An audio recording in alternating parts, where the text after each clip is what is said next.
Hey guys, so we're going to jump right into this tutorial. First off, I'm going to start with hydrating my face. I'm using a water bank serum from the brand Laneige, and I have been obsessed with this thing ever since I had gotten it. I'm going to do a full review on the actual brand Laneige, so just keep an eye out on that. Next, I'm going to go in with another serum for underneath my eyes, and it's the Purely's 4-in-1 Blue Lotus Serum. And this is going to help reduce puffiness underneath my eyes, and also it's going to help prevent creasing when I place any foundation or concealer underneath my eyes.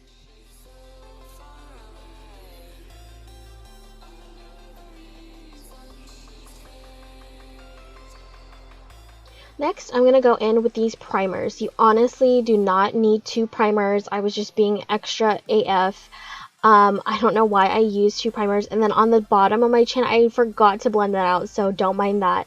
So first, I'm going to go in with the Makeup Forever smoothing primer for my T-zone, and then the outer perimeter of my face, I'm using the Too Faced Primed and Poreless. For foundation today, I'm going to go in with the Makeup Forever Ultra HD Foundation, and I am seriously in love with this foundation. And then I'm going to go in and place it on my face with a foundation brush. First, I'm going to put on a thin layer onto my face before I go in with my Real Techniques complexion sponge. I noticed that when I would put it on the back of my hand and go directly from the sponge onto my face, like I would dip my sponge into the foundation, I would waste a lot of product, and there would be a lot of foundation left on my sponge rather than on my face, and I found myself wasting a lot of foundation that way. So I recommend putting on a thin layer first and then going in with your sponge and then blending it out. Then I'm going to go in and I'm going to conceal my eyes. I'm not going to brighten, I'm just going to use a concealer to hide the dark circles. I'm using my MAC Select Moisture, and it's pretty much gone. I don't know what I was doing. I thought I could just get some out, which I did, but I need to get a new one ASAP. So this one right here is just going to cover up my dark circles, and then I'm going to blend that out, and then also after that I'm going to use a brightener to brighten up my under eyes and to highlight.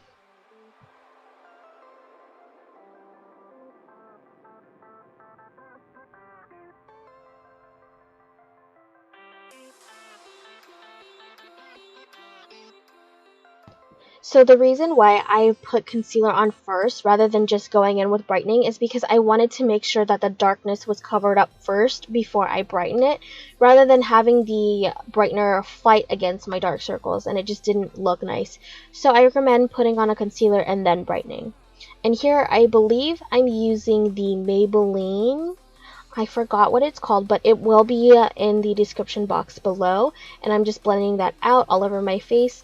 And then also I'm going to go in and highlight the rest of my face, on my forehead, down the bridge of my nose, my cupid's bow, and then of course my chin.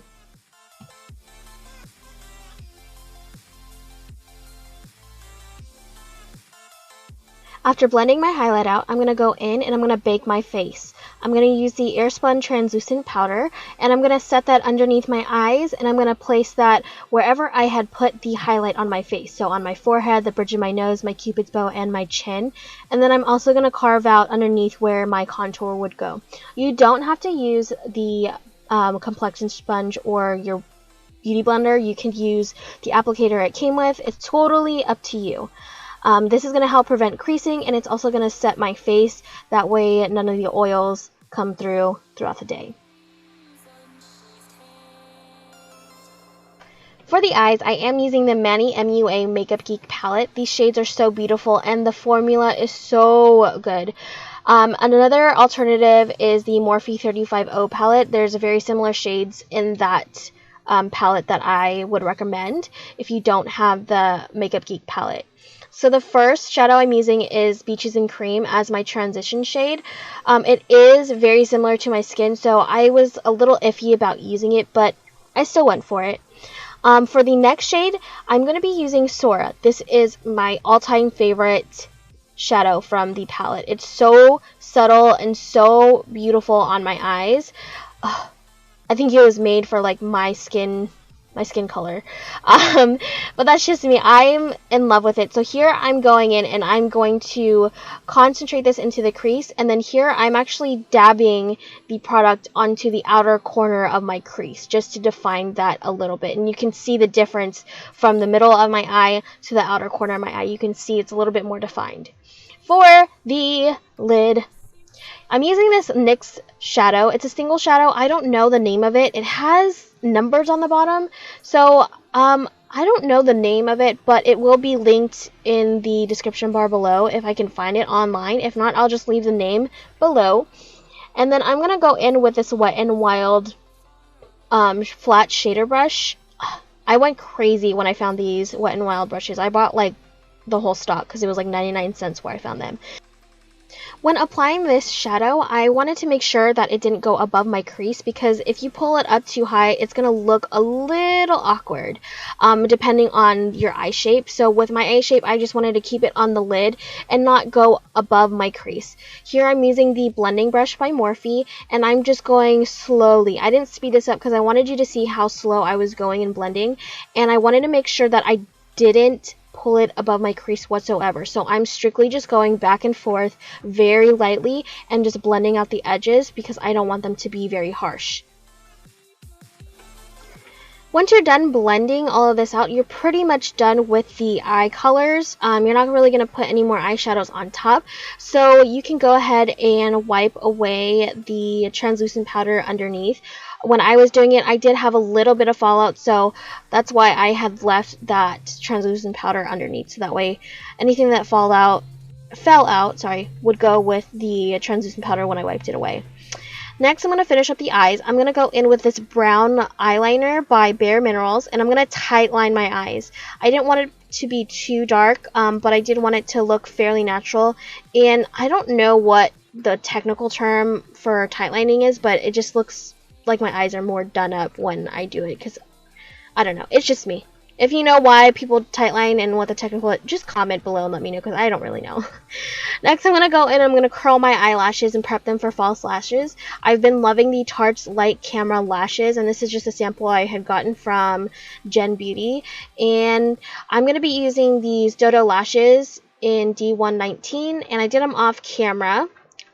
For bronzer, I'm going to go in with this Hoola bronzer by Benefit Cosmetics, and then this is a Morphe brush. I just got it from their monthly subscription, and I'm in love with this brush. It's so soft. I don't know what it is about Morphe. I don't know how they do it. But yes, I'm going to go in my cheekbones, my forehead. I'm just going to bronze up my face. And then for blush, I'm using the Tarte Cosmetics Blushed...